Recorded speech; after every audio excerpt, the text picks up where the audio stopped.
أعوذ بالله من الشيطان الرجيم بسم الله الرحمن الرحيم.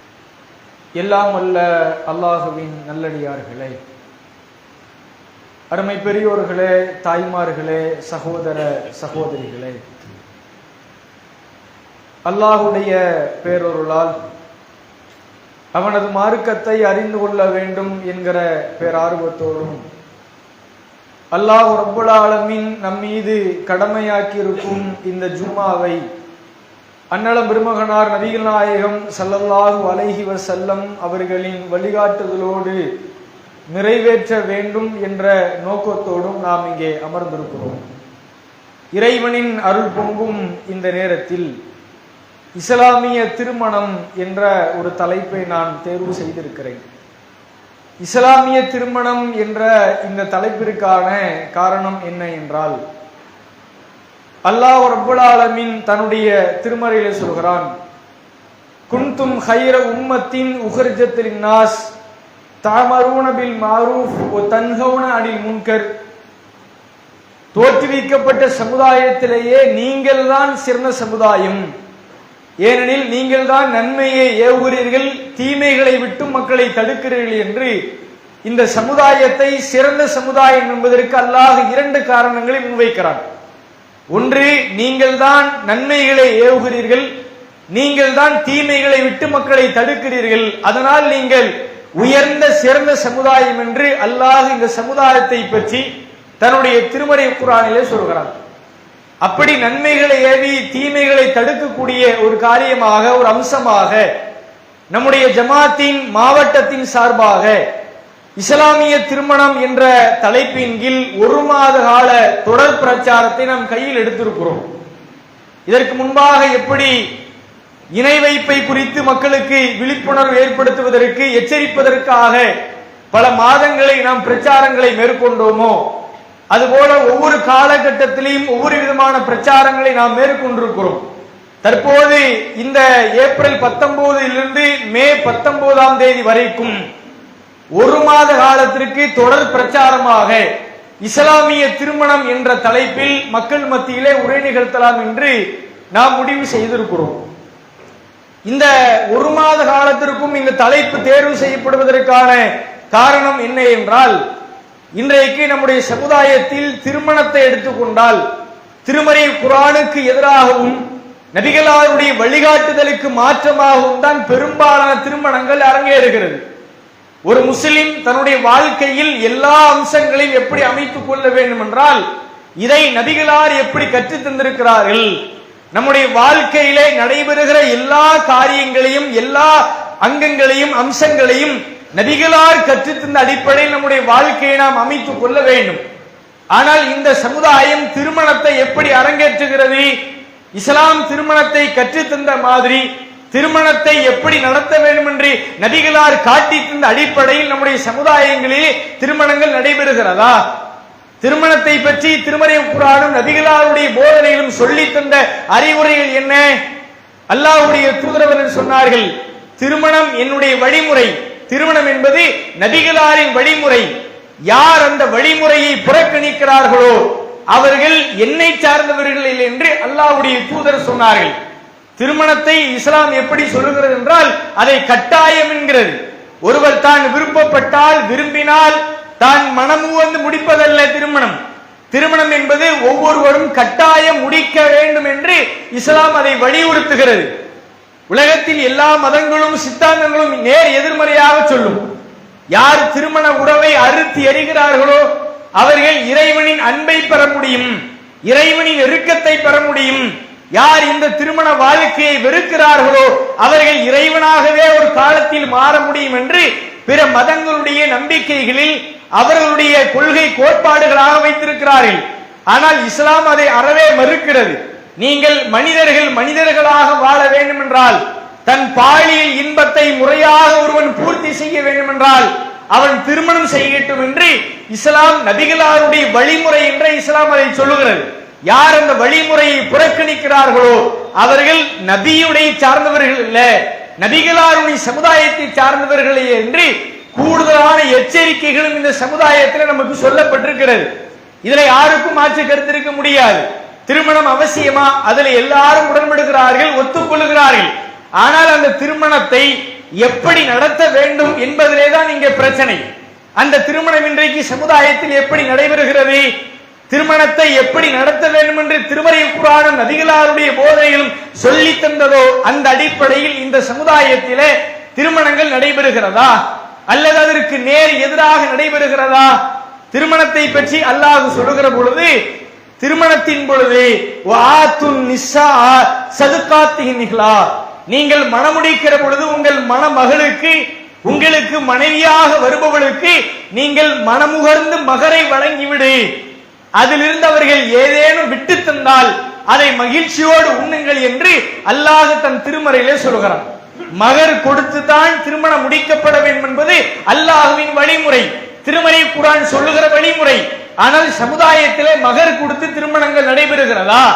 மகர் என்ற பேருக்காக வேண்டி 100ஐயோ 1000ஐயோ 5000ஐ எழுதுகிறார்கள்.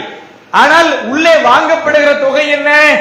திருமணத்தினுடைய பேச்சை ஆரம்பித்தாலே எவ்வளவு தருவீர்கள்?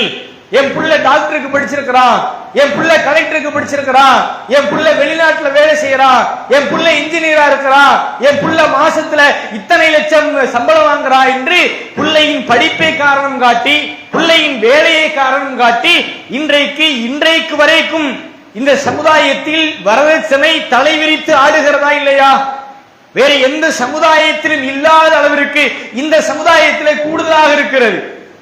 நீங்கள் பாருங்கள், மத்த வழிபாட்டு தலங்களை எடுத்து பாருங்கள், இஸ்லாமிய வழிபாட்டு தலங்களை எடுத்து பாருங்கள்.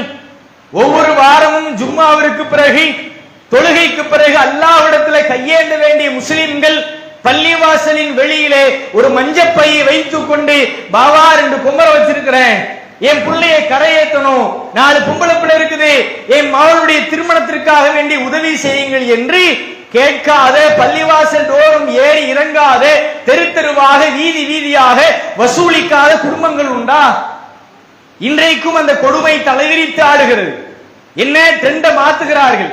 50,000 1,00,000 என்று வரதட்சணை கேட்டவர்கள் இன்றைக்கு நகையாக அதை போடுங்கள். வரதட்சணை வாங்குறது இல்ல, அதெல்லாம் மார்க்கத்துல கூடாது. 10 போடுற இடத்துல 11 போடுங்க, 10 பவுன் போடுற இடத்துல 15 பவுனா போடுங்க. உங்க பிள்ளைக்கு நீங்க செய்யாம வேற யாரு செய்யறது? உங்க பிள்ளைக்கு தானே போடுறீங்க என்று இது போன்ற தத்துவங்கள் எல்லாம் முன்வைத்து இன்றைக்கு ஒரு பெரிய மோசடி நடைபெறுகிறதா இல்லையா? பெண் பிள்ளையை பெற்ற ஒவ்வொருவரும் பிச்சைக்காரர்களாக இந்த திருமணத்தின் வழியாக மாற்றப்படுகிறார்களா இல்லையா? வேறு வழிபாட்டு தலங்களில் கூட அதை நாம் பார்க்க முடியாது. எந்த சர்ச்சுகளிலாவது தேவாலயங்களையாவது என் குமரை கரையேற்ற வேண்டும், என் பிள்ளையின் திருமணத்திற்காக வேண்டி உதவி செய்யுங்கள் என்று கேட்ட வழிபாட்டு தலங்கள் நம்ம நாட்டில் உண்டா? கோவில்களில் அப்படி பிச்சை எடுக்கிறார்கள். கை சரியில்லை, கால் சரியில்லை, என் புள்ள தெருவில் விட்டுட்டான், நோய் இருக்கிறது என்று வசூலிப்பவர்கள் உண்டு.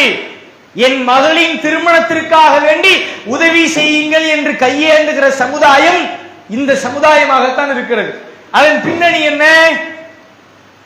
ஆண் பிள்ளையை பெற்றெடுத்தவர்கள் பெண் பிள்ளையை பெற்றெடுத்தவரிடத்திலே அதிகமான வரதட்சணை கேட்கிறார்கள். அப்படி மார்க்கத்தில் உண்டா?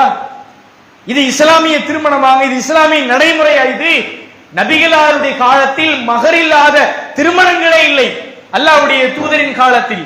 ஆனால் இன்றைக்கு வரதட்சணை இல்லாத திருமணங்களை பார்க்க முடியவில்லை என்ற அளவிற்கு நேர் எதிராக நம்முடைய சமுதாயம் நடத்துகிறதா இல்லையா? அல்லாஹ்வுடைய தூதரின் காலத்தில் திருமணங்கள் எப்படி நடந்தது?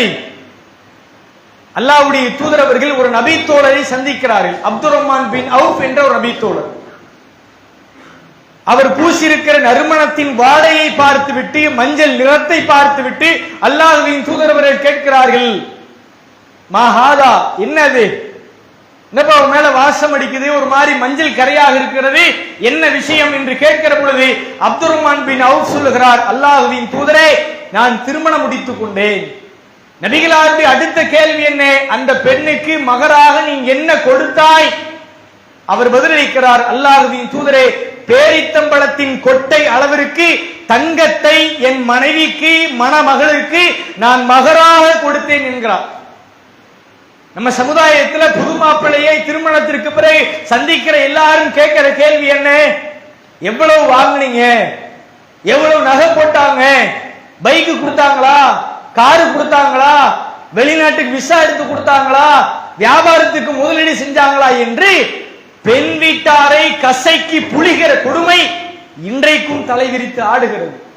இன்றைக்கு வரைக்கும் சமுதாயத்திலே 30 வயதை கடந்த பெண்கள், 35 வயதை கடந்த பெண்கள் இன்றைக்கும் திருமணமாகாமல் இருக்கிறார்களா இல்லையா? அதன் பின்னணி என்ன? அவரிடத்துல ஒழுக்கம் இல்லையா? அவரிடத்துல அழகு இல்லையா? அவரிடத்துல அந்தஸ்து இல்லையா? அவரிடத்துல மார்க்கம் இல்லையா? அவரிடத்துல பொருளாதாரம் இல்லை. பேச்சை எடுத்தாலே 50,000, 1 லட்சம், 1.5 லட்சம் என்று பேரம் பேசுகிற பொழுது ஒரு பெரிய அளவுக்கு பொருளாதாரம் இல்லை, தந்தை இடத்துல பெரிய அளவுக்கு சம்பாத்தியம் இல்லை. 35 வயதை கடந்து திருமணமாகாத பல பேர் இருக்கிறார்கள். சமீபத்தில் ஒரு சுன்னத் ஜமாத்தை சார்ந்த இமாம் ஒரு மேடையில பேசுறாரு. அவரே வெந்து போய் பேசுறார். எப்படி எல்லாம் நம்ம சமுதாயத்தில் இன்னைக்கு வரதட்சணை தலைவிரித்து ஆடுகிறது. எனக்கு தெரிந்த ஒரு முவாதினாருடைய மகள் இன்னொரு சமுதாயத்தை சார்ந்தவரோடு ஓடிவிட்டது. என்னன்னு விசாரிக்கும் பொழுது மோதினார் பதில் சொல்றாரு, இல்லவாப்பா நம்மளால கட்டி கொடுக்க முடியாது, 35 வயசாயிடுச்சு, அந்த பிள்ளையை வெயிட் பண்ணி பார்த்துச்சு, அத்தா கட்டி கொடுக்கிற மாதிரி இல்ல, அதனால அது இன்னொருவரோடு ஓடிவிட்டது. ஆனால் என் பிள்ளை ஆலிமா படிச்சிருக்கிறா, மார்க்கம் தெரிஞ்சிருக்கிறா, அவள் அந்த பையனை திருத்தி விடுவாள் என்று ஒரு முவாதினார் பதில் சொல்கிறார்கள் என்றால் சமுதாயம் எந்த நிலைமையில இருக்கும் பாருங்க. நம்ம எல்லாம் ஒரு தௌஹீத் வட்டாரத்தில் இருப்பதனால பெரிய அளவுக்கு நமக்கு இது கவனத்துக்கு வர்றது இல்லை. ஆனாலும் இன்றைக்கும் இந்த வரதட்சணை என்ற பெயரில் மாப்பிள்ளை வீட்டார் பெண் வீட்டாரிடத்தில் பிச்சை எடுக்கிற கொடுமை தலைவிரித்து ஆடத்தான் செய்கிறது. அல்லாஹ்வுடைய தூதரின் காலத்தில் இந்த பேச்சுக்கே இடமில்லை. மகர் இருந்தால் மட்டும்தான் திருமணம். அல்லாஹ்வுடைய தூதரிடத்தில் ஒரு பெண் வந்தார்கள். அல்லாஹ்வுடைய தூதரே, என்னை திருமணம் செய்து கொள்ளுங்கள் என்றார்கள். நபிகளார் அமைதியாக மௌனமா இருக்கிறாங்க. மீண்டும் அந்த பெண் சொல்கிறார்கள், அல்லாஹ்வுடைய தூதரே, என்னை நீங்கள் திருமணம் செய்து கொள்ளுங்கள். நபிகளார் எந்த பதிலும் சொல்லவில்லை. 3வது முறையும் சொல்கிறார்கள், அல்லாஹ்வின் தூதரே, என்னை நீங்கள் திருமணம் செய்து கொள்ளுங்கள். நபிகளார் எந்த பதிலும் சொல்லவில்லை. அருகில் இருந்த ரபித்தோடு சொல்கிறார், அல்லாஹ்வுடைய தூதரே, உங்களுக்கு விருப்பம் இல்லை என்றால் இந்த பெண்ணை எனக்கு மணமுடித்து வையுங்கள். மணமுடித்து வையுங்கள் என்று சொன்ன உடனேயே நபிகளாருடைய அடுத்த கேள்வி என்ன? இந்த பெண்ணை நீ மணப்பதற்கு உன்னிடத்திலே மகராக என்ன வைத்திருக்கிறாய் என்று கேட்டார்கள். அவர் சொல்றார், என்ற ஒண்ணுமே இல்லை, போய் வீட்டுல போய் பாரு, இரும்பாலான மோதிரமாவது இருக்கிறதா பார்த்துட்டு வா. அவர் போறாரு, வீடுதான் தேடுறாரு.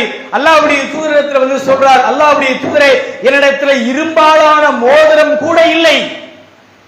அல்லாஹ்வுடைய தூதர் கேட்கிறார்கள், உனக்கு திருமறை குர்ஆனுடைய இன்னென்ன அத்தியாயங்கள் மனனம் இருக்கிறதா? அதை ஓதி காட்டுகிறார். பிறகு அந்த அத்தியாயத்தை மனனம் செய்ததையே மகராக பெற்றுக்கொண்டு அல்லாஹ்வின் தூதரவர்கள் திருமணம் முடித்து வைத்தார்கள் என்ற செய்திகளை பார்க்கிறோம். இது சொல்லப்படுகிற பாடம் என்ன? மகர் இல்லை என்று மகர் எப்படியாவது மகர் என்ற பெயரை நீங்கள் எதையாவது கொடுத்துத்தான் உங்கள் மனைவியை மணமகளை கரம் பிடிக்க வேண்டும் என்று சொல்லப்பட்டிருக்கிற மார்க்கத்தில் எவ்வளவு தருவீர்கள் என்று பிள்ளையினுடைய படிப்பை காரணம் காட்டி, பிள்ளையினுடைய தொழிலை காரணம் காட்டி, பிள்ளையின் வருமானத்தை காரணம் காட்டி எவ்வளவு தருவீர்கள், நகையாக எவ்வளவு, பணமாக எவ்வளவு, முதலீடாக எவ்வளவு என்று பிச்சை எடுக்கிற கொடுமை இன்றைக்கும் சமுதாயத்தில் இருக்கிறதா இல்லையா? அதனால தான் இந்த தலைப்பு இஸ்லாமிய திருமணம் என்ற தலைப்பில் முஸ்லிம்களுக்கு மத்தியிலே தெளிவுபடுத்த வேண்டிய நிலை என்ன? முஸ்லிம்கள் இஸ்லாம் சொன்ன அடிப்படையில் திருமணத்தை நடத்தவில்லை.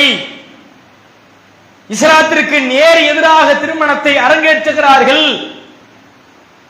இப்படி நம்ம சமுதாயத்தில் இன்னைக்கு வரைக்கும் இருக்குதா இல்லையா? இல்ல, நம்மளால மறுக்க முடியுமா? அடுத்து இந்த சமுதாயம் திருமணத்தில் செய்யக்கூடிய மிகப்பெரிய பிழை என்ன? திருமணத்தை ஆடம்பரமாக நடத்த வேண்டும். எல்லாம் பிற மதங்களிலிருந்து காப்பியடிக்கப்பட்ட ஒன்று. எல்லாம் இஸ்லாத்தில் எப்படி சொல்லப்பட்டிருக்கிறது, நபிகளார் இதை எப்படி கற்றுத் தந்தார்கள் என்பதை சிந்திக்காமல் ஊர் உலகத்தில் திருமணத்தை எப்படி நடத்துகிறார்கள், கேரளாவில் எப்படி நடத்துகிறார்களா, நாம் அதை விட பிரம்மாண்டமாக நடத்த வேண்டும் என்று இப்படி பிற மதத்தவர்களையும் பிற ஊர்களையும் பிற மாநிலங்களையும் பார்த்து திருமணம் நடத்தக்கூடிய ஒரு அவலநிலை நம்முடைய சமுதாயத்தில் இருக்கிறதா இல்லையா? அல்லாஹ்வுடைய தூதர்கள் சொன்னார்கள், இன்ன ஆலம நிக்காய் பரக்கத்தன் ஐஸரஹு மோனா, குறைந்த செலவில் நடத்தப்படுகிற திருமணத்தில் அல்லாஹ்வின் பரக்கத் இருக்கிறது என்றார்கள். பரக்கத்தும் வேண்டாம், ஒண்ணு வேண்டாம் என்று இன்றைக்கு இந்த சமுதாயம் ஆடம்பரமாக நடத்துகிறது திருமணத்தை. திருமணம் என்றாலே ஆயிரக்கணக்கான மக்களை அழைக்க வேண்டும், திருமணத்திற்காக வேண்டி 2-3 மாதங்கள் உழைக்க வேண்டும், திருமணத்திற்காக வேண்டி 500 ரூபாய்க்கு 200 ரூபாய்க்கு பத்திரிகை அடிக்கக்கூடிய சமுதாயம் இருக்கிறதா இல்லையா? ஒரு அரசியல் கட்சியில் இருந்தா போதும், அந்த கட்சியினுடைய தலைவரின் போட்டோக்களை போட்டு கிழித்து எரியப்படுகிற பத்திரிகைக்காக 500 ரூபாய், 1000 ரூபாய், 2000 ரூபாய் என்று பத்திரிகைக்கு இந்த சமுதாயம் செலவழிக்கிறதா இல்லையா? பத்திரிகை என்பது என்ன? அவர்கள் பீரோலிலே பத்திரமாக பத்திரப்படுத்த வேண்டிய ஒரு பொருளாது கொண்டு போய் கொடுப்பார்கள், பத்திரிகையை கொடுப்பார்கள். கல்யாணம் எங்க? அது பத்திரிகையில் இருக்கும். ஆனாலும் கல்யாணம் எங்கன்னு சொல்லிட்டு வருவாங்க. பொண்ணுக்கு எந்த ஊரு? அதுவும் பத்திரிகையில இருக்கு, ஆனாலும் சொல்லிட்டு வருவார்கள். மாப்பிள்ளைக்கு எந்த ஊரு? அதுவும் பத்திரிகையில இருக்கு, சொல்லிட்டு வருவார்கள். எல்லா பலாயும் பத்திரிகையில் எழுதிட்டு அரை மணி நேரம் அங்க பயான் பண்ணிட்டு தான் வர்றான். அப்புறம் எதுக்கு பத்திரிக்கை? அங்கிட்டு திருமணவுடன் அவளத்தையும் கிழித்து எரியப்படுகிற ஒரு வீணாக்கப்படுகிற பேப்பருக்காக, பத்திரிகைக்காக வேண்டி இந்த சமுதாயத்தில் லட்சங்களை செலவழிக்கிறார்களா இல்லையா? இதுக்கு பேர் இஸ்லாமிய திருமணமா? இஸ்லாமிய திருமணம் என்றால் குறைந்த செலவில் நடத்தப்பட வேண்டும், அதுதான் பரக்கத் நிறைந்த திருமணம் என்று அல்லாஹ்வுடைய தூதர் அவர்கள் சொல்கிறார்களா இல்லையா? இதை எப்படி திருமணத்தை யோசிக்கிறான்? திருமணத்தை பிரம்மாண்டமா நடத்தணும், எல்லாரும் மூக்கு மேல விரல வைக்கிற மாதிரி. எப்பா எப்படிப்பட்ட திருமணத்தை நடத்தி இருக்கிறான் பாரியா! இந்த மாதிரி திருமணத்தை என் உலகத்துல, வாழ்க்கையில, என் ஊர்ல எங்கேயுமே நான் பார்த்ததில்லை என்று ஊருக்காரர்கள் மெச்ச வேண்டும் என்று லட்சங்களை கோடிகளை கொட்டி திருமணத்தை நடத்துகிறார்கள். இதைத்தான் நபிகளார் திருமணம் என்று கற்றுக் கொடுத்தார்களா? ஒரு வீடு கட்டி, ஒரு வீடை கட்டி புது வீட்டிற்காக வேண்டி விருந்தளிப்பது மார்க்கத்தில் உள்ளது. ஏன் அதை ரசூல் அனுமதிச்சாங்க? ஒரு வீட்டில் இருக்கிற எல்லாரும் வீடு கட்ட போவது அல்ல, ஒரு தெருவில் இருக்கிற எல்லாரும் வீடு கட்ட போறது அல்ல. அது பணம் படைத்தவர்கள், வசதி படைத்தவர்கள் செய்ய வேண்டியது. திருமணம் என்பது ஒவ்வொரு முஸ்லிம்களும் செய்ய வேண்டிய ஒரு நிலை இருக்கிறது. குடும்பத்தின் ஒவ்வொரு உறுப்பினர்களும் அந்த நிலையை சந்திக்க வேண்டிய நிலை இருக்கிறது என்பதால் அதை குறைந்த செலவில் நடத்த வேண்டும் என்று அல்லாஹ்வின் தூதர் சொன்னார்களா இல்லையா? அப்துர் ரஹ்மான் பின் அவுஃபுடைய திருமணத்திற்கு நபிகளார் அழைக்கப்படவில்லை.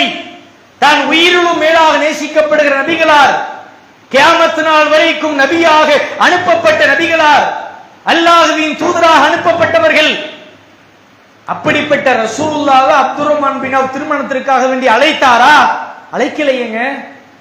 ரசூலுல்லாஹ் கேட்டு தெரிந்து கொள்கிறார்கள், உன் மீது நறுமணத்தின் வாசம், நறுமணத்தின் நிறம் இருக்கிறது என்று நபிகளார் கேட்டு தெரிந்து கொள்கிறார்கள் என்றால் திருமணத்தை எவ்வளவு எளிமையாக, சுருக்கமாக, குறைந்த செலவில் நபிகளார் நடத்தி இருக்கிறார்கள். நபிகளாருடைய காலத்தில் அதை அரங்கேற்றிருக்கிறார்கள். இன்றைக்கு எவ்வளவு கோடிகளை கொட்டி திருமணம் செய்தாலும் திருப்தி அடைகிறார்களா? ஒரு 10 லட்சம் ரூபாய்க்கு திருமணத்தை நடத்தினா எல்லாரும் ஊர்ல வந்து எல்லாரும் முத்தம் கொஞ்சிட்டு போயிருவானா? எல்லாரும் கட்டி பிடிச்சி பெண் வீட்டாரையும் மாப்பிள்ளை வீட்டாரையும் முத்தம் கொடுத்து விட்டு விடுவார்களா? திருமணம் முடிஞ்ச அந்த சபையிலே ஒவ்வொருத்தரையும் கேட்டா ஒவ்வொருத்தரும் பல குறைகளை சொல்வார்கள். குறைவாக செலவிலை முடித்தால் அதுலயும் 4 குறைகள் இருக்கும். ஆக கஞ்சப்பையில இருப்பான் போலயே, சம்சாரின் டீ கொடுத்து கல்யாணத்தை முடிச்சுட்டானப்பா அப்படின்னு 4 பேர் சொல்லுவான். அதுவே பிரம்மாண்டமாக நடத்தப்படுகிற பொழுது அங்கேயும் 4 குறைகள் இருக்கும். காசு இருக்கின்ற திமிர்ல நெய்யா ஊத்தி இருக்கிறாங்க சோத்துல, சாப்பிடவே முடியல அப்படி 4 பேர் சொல்லுவான். எல்லாத்தையும் வச்சுட்டு ஐஸ்கிரீம் வைக்கிறேன் அதுக்கு 4 பேர் கூட சொல்லுவான். இவ்வளவு செலவு பண்ண கிறுக்கு பைய ஒரு பாக்கெட் ஐஸ்கிரீம் வாங்கி வச்சானா அப்படின்பான். திருமணத்திற்காக வருகிற எல்லோருக்கும் தங்கத்திலே மோதிரத்தை அணிவித்தாலும் சரி, ஒரு கல்லு வச்சிருந்தா அது சூப்பரா இருந்திருக்குமே என்று சொல்லாத யாராவது உண்டா? நம்ம எவ்வளவு திருமணங்கள் பங்கெடுக்கிறோம், எந்த திருமணங்களிலாவது குறை சொல்லாமல் அதை விட்டு நாம் வெளியேறி இருக்கிறோமா? இப்ப சமுதாயத்தை திருப்திப்படுத்த முடியாது. அல்லாஹ் என்ன சொல்லி இருக்கிறான், அல்லாஹ்வுடைய ரசூல் என்ன சொல்லி இருக்கிறார்கள், இஸ்லாம் திருமணத்தை எப்படி நடத்த சொல்லுகிறது என்று நம் சமுதாயம் பார்க்கிறதா? திருமண நாளே ஆடம்பரமாக நடத்தணும், 1000 பேரை கூப்பிடணும், 2000 பேரை கூப்பிடணும், எளிமையாக நடத்தப்பட வேண்டும் என்று இது சமுதாயம் முடிவெடுக்கிறதா? திருமணத்தில் ஏராளமான புதுமைகளை பூத்தி வைத்திருக்கிறார்கள். திருமணம் என்றால் பெண் வீட்டார், மாப்பிள்ளை வீட்டார், சாட்சி, இப்படி அவர்கள் முன்னிலையிலே நடத்தப்பட வேண்டிய திருமணத்தை திருமணத்திற்கென்று ஆலிம்கள் வர வேண்டும், திருமணத்திற்கென்று ஊர்க்காரர்கள் வர வேண்டும். அதுல பெரிய துவாக்களை அல்லாஹும் அல்லிஃப் பைனஹுமா என்ற துவாவை ஓத வேண்டும். கற்று இந்த துவாயுமே பொன் எழுத்துக்களால் பொறிக்கப்பட வேண்டிய அற்புதமான ரத்தின சுருக்கமான வாசகத்தோடு நபிகளார் அழகான துவாவை சொல்லிக் கொடுத்தார்கள். பாரக்கல்லாஹு லக்க வ பாரக அலைக வ ஜமஅ பைனஹுமா ஃபி கைர். உங்கள் இருவரையும் அல்லாஹ் நற்காரியங்களில் ஒன்று சேர்ப்பானாக, அல்லாஹ் உங்களுக்கு மறைமுக அருள் பரக்கத் செய்வானாக என்று நபிகளார் கற்றுத் தந்த துவா பத்திரிகையில் இருக்கிறது. ஆனால் சபையில் இருக்கிறதா? அது ஒவ்வொருவருடைய நாவில் இருக்கிறதா என்று சொன்னால் இல்லை. இப்ப எல்லாம் வெறுமனே பாத்திமா இப்ராஹிம் என்று பெயர் வைத்துக் கொண்டால் தம்பதிகளுக்கு அப்படி பெயர்ந்தால் அது இஸ்லாமிய திருமணமாக ஆகிவிடுமா? திருமணத்தை எப்படி நடத்த வேண்டும் என்று இஸ்லாம் சொல்லி இருக்கிறதோ அப்படி திருமணத்தை நடத்தினால் அது இஸ்லாமிய திருமணம். இன்றைக்கு 95% திருமணங்கள் திருமறை குர்ஆனுக்கு எதிராக நபிகளாருடைய போதனைக்கு மாற்றமாகத்தான் பெரும்பாலான திருமணங்கள் நடைபெறுகிறது. நம்ம கவனிக்க வேண்டிய செய்தி என்ன இதுல? நம்மளுடைய குடும்பங்களில் திருமணங்களை நாம் இப்படிதான் நடத்த வேண்டும். எப்படி? ஆடம்பரமான திருமணங்கள் தேவையில்லை, பித்அத் நிறைந்த திருமணங்கள் தேவையில்லை. நபிகளார் எப்படி திருமணத்தை கற்றுக் கொடுத்தார்களோ, நபிகளார் எப்படி திருமணத்தை நடத்தினார்களோ அப்படித்தான் என்னுடைய திருமணங்களையும் என் பிள்ளைகளை திருமணங்களையும் நான் நடத்துவேன் என்று முடிவெடுக்க வேண்டும். வெறுமனே நபி வழி என்றால் விரலை செய்ப்பது மட்டுமே நபி வழி அல்ல. நெஞ்சின் மீது தக்பீர் கட்டுவது மட்டுமே நபி வழி அல்ல. பெருநாளை திடலில் தொழுவது மட்டுமே நபி வழி அல்ல. தன் வாழ்க்கை முழுக்க ஒவ்வொரு காரியங்களையும் இதை நபி எப்படி செய்தார், அல்லாஹ்வின் தூதர் எப்படி சொல்லி காட்டினார்கள், திருமறை குர்ஆன் என்ன சொல்லுகிறது என்று அவை அனைத்தையும் நம்முடைய வாழ்க்கையில் நடைமுறைப்படுத்துவதுதான் ஒருவன் அல்லாஹ்வின் தூதரை மதிக்க வேண்டிய விதத்தில் மதிக்கிறான் என்று பொருள். அதே நேரத்தில் மார்க்கத்திற்கு முரணாக நடைபெறக்கூடிய திருமணங்களில் நான் பங்கெடுக்க மாட்டேன் என்ற ஒரு முடிவை நாம் எடுக்க வேண்டும். பல திருமணங்கள் எப்படி நடைபெறுது? நம்ம அப்படி நடத்துறது இல்ல பாய். ஆனாலும் சொந்த பந்தங்களை பகைத்துக் கொள்ளக்கூடாது. அவங்க என் வீட்டு திருமணத்துக்கு வந்திருக்கிறாங்க, நான் அந்த திருமணத்துக்கு போகணுமா இல்லையா, உறவு முறிந்து விடுமா இல்லையா, உறவை அப்படியே கட்டி காக்கக்கூடியவர்களை போல அப்படியே நாடகம் ஆடுவார்கள். இந்த திருமணத்துக்கு நான் போகலன்னா பெரிய பஞ்சாயத்தாய் போயிடும், என் உறவெல்லாம் முறிந்து விடும், இனிமேல் என் முகத்திலே முழிக்க மாட்டார்கள் என்று அல்லாஹ்வின் வசனங்கள் கேலி செய்யப்பட்டு மறுக்கக்கூடிய திருமணங்களில் பங்கெடுக்கக்கூடியவர்கள் இருக்கிறார்களா இல்லையா? நாளைக்கு எல்லாரும் அல்லாஹ்விடத்துல குற்றவாளிகள் சமமானவர்களாக எழுப்பப்படுவோம்.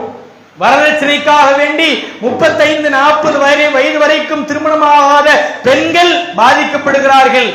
வரதட்சணையினால ஒவ்வொரு பெண் பிள்ளைகளை பெற்றவர்களும் பள்ளிவாசலாக ஏறி இறங்கி பிச்சை எடுக்கிறார்கள். பெண் பிள்ளைகளோடு பிறந்த அண்ணன்மார்கள் தங்கைக்கு அக்காவிற்கு திருமணம் செய்ய வேண்டும் என்று 40-50 வயது வரைக்கும் திருமணத்தை தள்ளி போடுகிறார்கள். குழந்தை பிறந்தவுடனேயே சிசுவிலேயே பல குழந்தைகள் பெண் குழந்தை என்பதாலே அது கொல்லப்படுகிறது. இந்த எல்லா பாவத்திற்கும் யார் சூத்திரதாரி? யாரெல்லாம் இந்த வரதட்சணையை வாங்கினார்களோ, அந்த வரதட்சணையை ஆதரித்தார்களோ, அந்த திருமணத்திலே பிரியாணியை தின்னார்களோ அத்தனை பேரையும் அல்லாஹ் நாளை மறுமையிலே குற்றம் பிடிப்பான். வம்தாசுல் யௌம் அய்யுல் முஜ்லிமூன், அடே பாவிகளே, இன்றைக்கு நீங்கள் தனியாக பிரிந்து நில்லுங்கள் என்று அல்லாஹ் நாளை மறுமையிலே நான் வரதட்சணை வாங்கலேன்னு தப்பிக்க முடியாது. நீ வாங்கினவனோடு வக்காலத்து வாங்கினல்ல, வாங்கினவனோட திருமணத்துல கலந்துகிட்டல்ல, அதுல போய் பிரியாணி சாப்பிட்டல்ல, நீனும் வரதட்சணை வாங்கிய குற்றத்திற்கு சமமானவர்கள் என்று அல்லாஹ் நாளை மறுமையிலே குற்றம் பிடிப்பானா? பிடிக்க மாட்டானா? மார்க்கத்திற்கு மாற்றமாக, திருக்குர்ஆனுக்கு எதிராக, நபி வழிக்கு முரணாக எவ்வளவு பெரிய கொம்பன் திருமணத்தை நடத்தினாலும் சரி, என் அக்கா நடத்தினாலும் சரி, என் அண்ணன் நடத்தினாலும் சரி, என் மாமன் நடத்தினாலும் சரி, என் மச்சான் நடத்தினாலும் சரி, எவன் நடத்தினாலும் சரி, அப்படிப்பட்ட திருமணத்தில் நான் ஒருபோதும் பங்கெடுக்க மாட்டேன் என்ற முடிவுக்கு நான் வரவேன். அதை புறக்கணிச்சு பாருங்க, சமுதாயத்தில் குறை. இன்றைக்கு வரதட்சணையை புறக்கணிக்கிறவர்கள், வரதட்சணை வாங்க மாட்டோம் என்று சொல்லுகிறவர்கள் ஏன் சொல்லுகிறார்கள்? நபி வழிக்கு மாறிவிட்டார்களா? அதெல்லாம் ஒண்ணும் கிடையாது. எல்லாம் கேவலமா பேசுவாங்க, சமுதாயத்தில் இவ்வளவு விழிப்புணர்வு வந்திருக்கிறது இன்னைக்கும் கேட்கிறாங்களே என்று அசிங்கமாக பேசுவார்கள் என்பதற்காக வேண்டி வரதட்சணையை பல பேர் புறக்கணிக்கிறார்கள். இதனால் ஏற்பட்ட இந்த தாக்கம் நம்முடைய தொடர் பிரச்சாரத்தின் வழியாக ஏற்பட்ட தாக்கம். இப்ப நாம் நம்முடைய இந்த நிலைப்பாட்டில் மார்க்கத்திற்கு முரணாக ஒரு திருமணம் நடைபெறுகிறதா? வரதட்சணை வாங்கி திருமணம் நடைபெறுகிறது, பெண் வீட்டு விருந்தோடு திருமணம் நடைபெறுகிறது, ஆடம்பரமாக திருமணம் நடைபெறுகிறது, நபி வழிக்கு மாற்றமான பித்அத்துகளோடு திருமணம் நடைபெறுகிறதா? அந்த திருமணத்திற்கு நான் வர மாட்டேன் என்று முகத்தில் அடித்தார் போல் சொல்லுகிற பொழுது சமுதாயத்தில் இது போன்ற ஆடம்பர பித்அத்து மார்க்கத்தில் இல்லாத முரணாக நடைபெறுகிற திருமணங்கள் எல்லாம் குறையும். நாம் என்ன செய்யறோம்? உறவை பேண வேண்டும், உறவை பேண வேண்டும், மாற்று கருத்து இல்லை. அல்லாஹ்வுடைய தூதர் சொன்னார்கள், உறவை முறித்து வாழுகிறவன் நாளை மறுமையிலே சுவனம் செல்ல மாட்டான். அதுல எந்த மாற்று கருத்தும் இல்லை. ஆனால் அந்த உறவினர்கள் மார்க்கத்தை தாண்டுகிற பொழுது, மார்க்க எல்லையை தாண்டுகிற பொழுது, மார்க்கத்திற்கு முரணாக ஒரு காரியத்தை செய்கிற பொழுது அதை ஒரு முஸ்லிம் புறக்கணிக்க வேண்டுமா இல்லையா? நம்ம பேச்சை கேட்காம ஒருவன் திருமணம் நடத்துகிற பொழுது அந்த திருமணத்திலே பங்கெடுப்போமா? இந்த மாப்பிள்ளையை கெட்டாதீர்கள் என்கிறோம், இந்த மண்டபத்தை பிடிக்காதீர்கள் என்கிறோம், திருமணத்தை இப்படி நடத்தாதீர்கள் என்கிறோம். நமக்கு எதிராக ஒருவன் செய்து விட்டால் நான் இவன் திருமணத்துக்கு போக மாட்டேன். ஏன்? நான் சொன்ன மாப்பிள்ளையை கெட்டல, நான் சொன்ன மண்டபத்தில் திருமணத்தை வைக்கல, நான் சொன்னதுக்கு மாற்றமாக திருமணத்தை நடத்தி விட்டான் என்று கோபப்படுகிற நாம் அல்லாஹ்விற்கும் அல்லாஹ்வுடைய மார்க்கத்திற்கும் மாற்றமாக ஒரு திருமணத்தை நடத்துகிற பொழுது அதில் எப்படி பல்ல காட்டிட்டு சாப்பிட முடியுது நம்மளால? அதனால ஒன்றை புரிந்து கொள்ளுங்கள், அல்லாஹ் தன்னுடைய திருமறையிலே சொல்கிறான், அல்லாஹ்வின் மார்க்கத்தை விட இந்த உலகத்தாரை, உறவினர்களை, குடும்பத்தாரை, சொந்த பந்தங்களை நேசிக்கிற மக்களை பார்த்து நபியை நீங்கள் சொல்லுங்கள், குல் இன்கான ஆபாவுக்கும், உங்களை பெற்றெடுத்த பெற்றோர் ஆயினும், ஓ அபுனாவுக்கும், நீங்களே பெற்றெடுத்த உங்கள் பிள்ளைகளாயினும், ஓ இஹ்வானுக்கும், உங்களோடு பிறந்த உங்களின் சகோதரர்களாயினும், ஓ அஸ்வாஜுக்கும், உங்களின் மனைவியர்களாயினும், ஓ அஷீரத்துக்கும், உங்களின் குடும்பத்தாராயினும், ஓ அம்வாலனிக்கு தரத்து மூகா, நீங்கள் சேர்த்து வைத்த உங்களின் செல்வங்களாயினும், ஓ திஜாரத்தும் தக்ஷௌன கசாதகா, நீங்கள் இழப்பிருக்கின்ற உங்களின் வியாபாரமாயினும், ஓ மசாகின் தரலௌனகா, நீங்கள் கட்டி வைத்திருக்கிற பிரம்மாண்ட கோட்டை கொத்தளங்களாயினும், அஹப்ப இலைக்கும், இவை அனைத்தும் மினல்லாஹி, அல்லாஹ்வை விடவா, வரசூலிஹி, அல்லாஹ்வின் தூதரை விடவா, ஓ ஜிஹாதின் ஃபீ சபீலிஹி, அல்லாஹ்வின் பாதையில் போரிடுவதை விட இவையெல்லாம் உங்களுக்கு விருப்பமானவர்களா? அப்படி என்றால் ஃபத்தரப்பசு, அறிந்து கொள்ளுங்கள், ஹத்தா யாத்தி அல்லாஹ் பி அம்ரி, அல்லாஹ்வின் வேதனை உங்களை நிச்சயம் சந்திக்கும் என்று அல்லாஹ் தன் திருமறையில எச்சரிக்கிறானே. இந்த எச்சரிக்கைகளை மனதிலே ஆழமாக பதிவைத்துக் கொண்டு மார்க்கத்திற்கு மாற்றமாக எவன் எப்படிப்பட்டவன் திருமணத்தை நடத்தினாலும் சரி, அவன் அல்லாஹுவை விட பெரியவன் அல்ல, அல்லாஹுவின் தூதரை விட பெரியவர் அல்ல, அல்லாஹுவின் மார்க்கத்தை விட உயர்ந்தவர் அல்ல என்று நாம் அந்த திருமணத்தை புறக்கணிக்கப்பட வேண்டும்.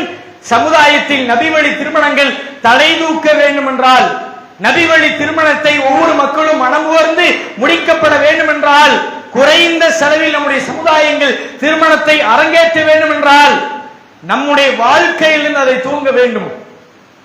நான் என் வாழ்க்கையில குறைந்த செலவில் திருமணத்தை நடத்துவேன், அனாச்சாரமான எந்த செலவினங்களையும் முன்வைக்க மாட்டேன், அப்படி நடத்தப்படுகிற திருமணத்தில் மட்டுமே நான் பங்கெடுப்பேன் என்று நம்முடைய வாழ்க்கையை நபி வழி அடிப்படையில் அமைத்துக் கொள்கிற நற்பாக்கியத்தை அல்லாஹ் ரப்புல் ஆலமீன் நம் அனைவருக்கும் தந்தல் புரிவான் என்ற பிரார்த்தனையோடு என்னுடைய முதல் உரையை நிறைவு செய்கிறேன்.